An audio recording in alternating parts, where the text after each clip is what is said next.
안녕하세요. 누구에게나 살아가면서 잊을 수 없는 인생 음식이 있습니다. 2024년 1월 1일 새해 아침 세종대왕신문에 실린 철학박사 이순하 작가님의 수필 이순하의 인생 이야기 첫 번째 아버지의 첩과 국민의식 라면에 얽힌 음식과 인생 이야기를 읽어드리겠습니다.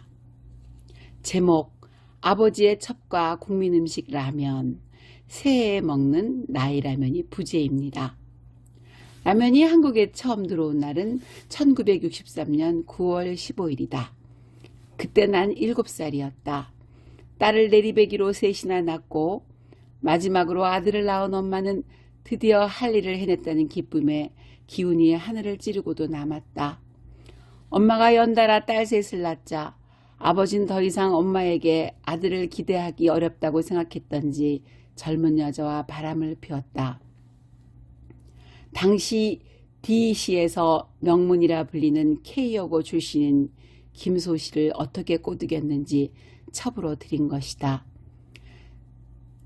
대포목상으로 물건이 없어 못 판다는 아버지의 포목점은 서문시장 일대에선 모르는 사람이 없을 정도로 문전성시를 이뤘다.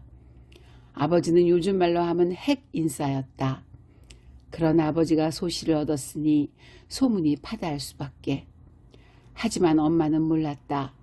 아들을 낳았다는 기쁨에 취해 어떤 소리도 들리지 않았을 것이다. 동네가 다 시끄러울 정도로 남동생의 베이길 잔치를 치르고 난 후부터 아버지는 집에 들어오지 않는 날이 많아졌다. 그러자 엄마는 100일이 겨우 지난 갓난쟁이 아들을 업고 서문시장 한 바퀴를 돌았다. 시장을 다 돌기도 전에 모든 내막을 알게 되었다. 많이 배운 년이라 캐도 그래봤자 첩년인기라. 지가 무슨 짓을 하든지 간에 내가 인정 안 해주면 첩년이 낳은 새끼는 사생아인기라. 엄마는 아버지를 기다리지 않기로 했는지 밥때가 되면 우리들을 둥근 두레상에 앉히고는 식사를 했다. 천연두 자국으로 얼굴은 얼었지만 마음씨가 비단결 같았던 곰보 인자 아줌매는 저녁상을 차리면서도 연신 엄마의 눈치를 살폈다. 그럴 때마다 엄마는 단호한 말투로 암말도 말고 밥상 차리그래. 짐이 나가자마자 푼 첩밥 한 그릇만 떠서 아랫목에 묻어두구라. 우리 자매는 아랫목에 묻어둔 아버지 밥을 먹는 걸 좋아했다. 서로 먹겠다고 다투다 밥그릇을 엎어 혼이 난 적도 있었다. 금방 푼 밥은 뜨거워서 먹기 힘들었지만 미지근하게 식은 밥은 먹기가 수월했다. 그리고 아버지의 놋밥 그릇이 얼마나 멋졌든지 밥집 앞 뚜껑을 열면 쌀알 같은 투명한 물방울이 대롱대롱 매달려 있었다. 아버지는 식사 때면 밥주벌 뚜껑에다 소주를 따라 반주하는 걸 좋아했다. 아버지가 없는 식탁에 철없는 세 자매는 주발에다 숭늉을 붓고는 술 마시는 흉내를 냈다. 엄마는 밥을 남기지 않고 꾹꾹 씹어 오랫동안 먹었다. 젖이 잘 나와야 남동생이 튼실하게 큰다고 한 끼도 거르는 일이 없었다. 이모들은 뒤에서 수군거렸다. 서방이 딴 살림을 차렸는데도 밥이 절에 들어가는 게 이상한 기라. 참 독하대. 아버지는 벚꽃이 피는 봄부터는 아예 들어오지 않았다. 우리들과 엄마 그리고 집안일을 도와주는 인자 아지매와 외갓집 식구들의 잦은 방문으로 집은 그런대로 북적거렸다. 그러는 사이에 가을이 왔다. 태열로 울긋불긋하던 남동생의 얼굴은 달덩이처럼 훤해졌고 눈에 보이는 물건은 뭐든지 붙잡고 걸음마를 떼려고 용을 썼다.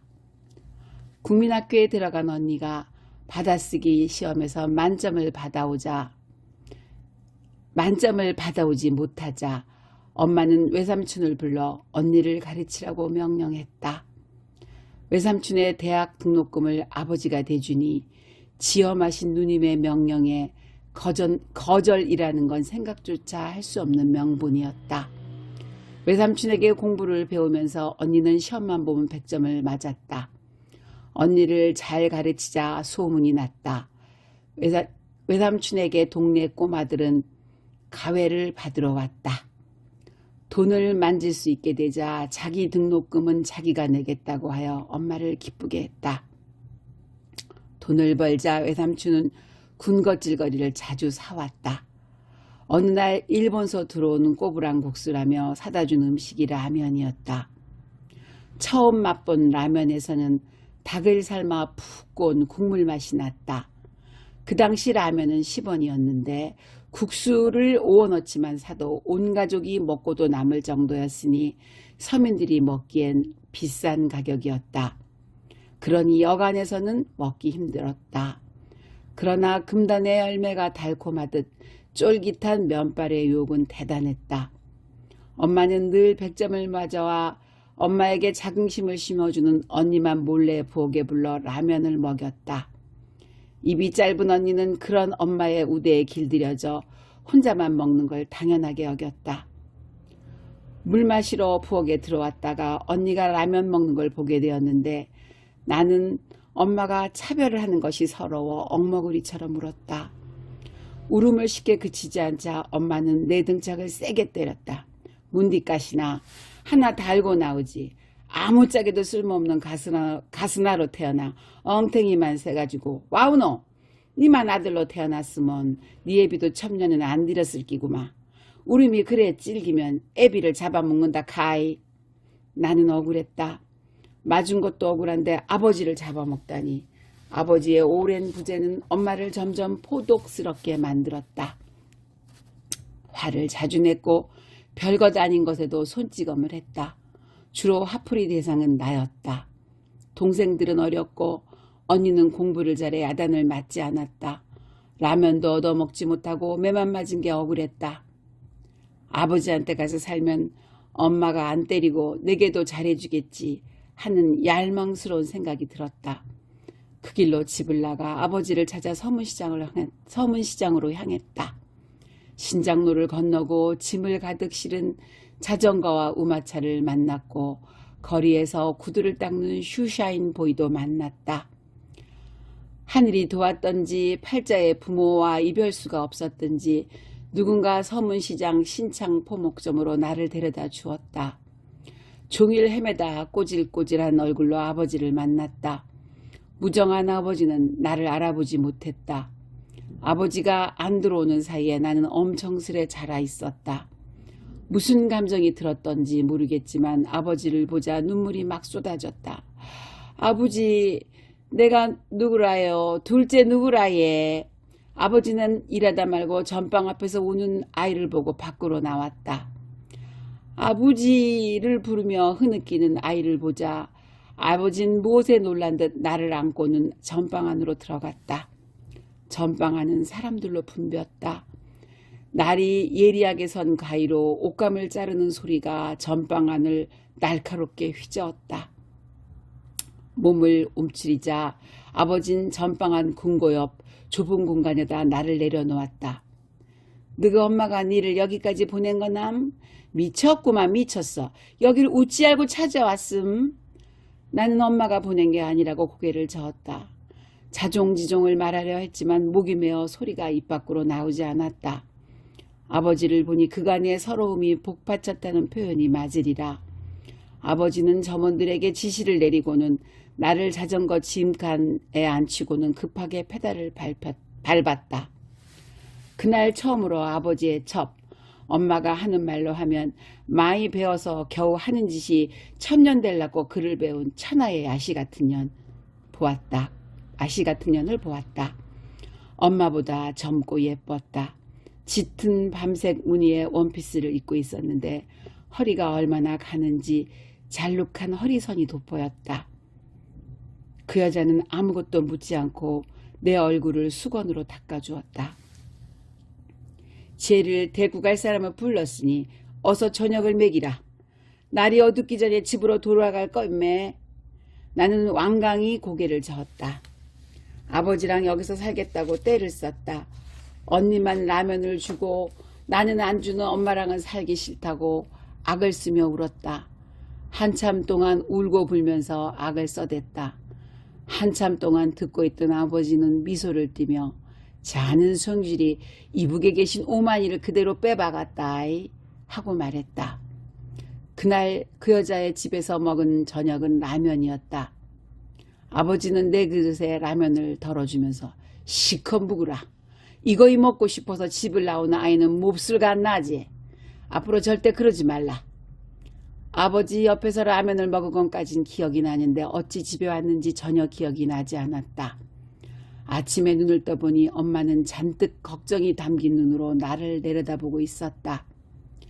아버지가 실어보낸 라면이 안방 장롱 안에 가득했고 그날 이후부터 아버지는 가끔씩 집에 왔다. 아버지가 오는 저녁엔 아랫목에 묻어둔 따뜻한 밥을 드셨고 여전히 밥주발 뚜껑에다 소주를 마셨다. 아버지 얼굴이 다홍색으로 불쾌해지면 엄마는 안방에다 이부자리를 깔았고 우리들은 인자 언니 방에서 잤다. 더 이상 엄마는 내 등짝을 때리지도 않았고 언니에게만 몰래 라면을 주지 않았다. 엄마는 라면을 꺼내오는 심부름은 나에게만 시켰는데 언니도 내가 하는 게 당연하다고 생각하는 것 같았다. 놀고 있는데 등 뒤에서 이모들이 속삭이는 소리가 들렸다. 저쩌면한 년이 예서 서문시장이 어디라고 혼자 가서 지 애비를 데리고 왔노. 젊은 년한테 빠진 애비를 집으로 오게 만들었다 않카나. 에구 신기시려분년. 처음 술을 접하게 된 것은 20대 초반이었다. 소주로 술을 배웠는데 소주보다 비싼 것이 안주였다. 가난한 청춘이었으니 주머니 사정은 물어보나 마나 도끼는 객긴이었다. 몇 푼씩 추렴해서 안주를 마련했는데 가난한 청춘들에게 소주 안주로 가장 이상적인 것은 라면이었다. 주로 신금치를 넣고 라면을 끓였는데 누군가의 주머니에 여유라도 생긴 날이면 두부도 함께 넣었다. 그런 날엔 안주가 푸짐해 술을 더 마셨다. 신김치가 들어간 라면 국물의 시원함에다 두부의 고소함이 더해져 안주는 금방 동이 났고 술을 더 마시고 싶다는 갈증은 커졌다. 어쩌다 국물 속에 잠수해 있던 김치 쪼가리에 면발이 몇 가닥이라도 걸리면 기분이 띵호하였다. 김치 쪼가리를 한참 동안 씹으면서 취기를 낼름낼름 흡입했다. 술과 라면이 있는데 무엇을 더 바라겠는가. 뜨끈한 라면이 앞에 있다는 것만으로 술판은 오지고 풍요로웠다.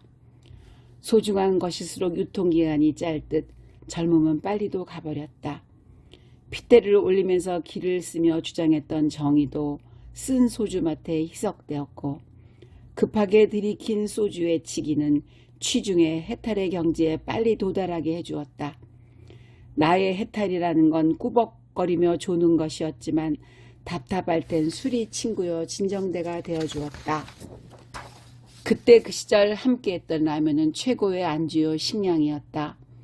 고상을 떠는 사람들에겐 거시기하게 들릴지 몰라도 내겐 피같은 음식이었다.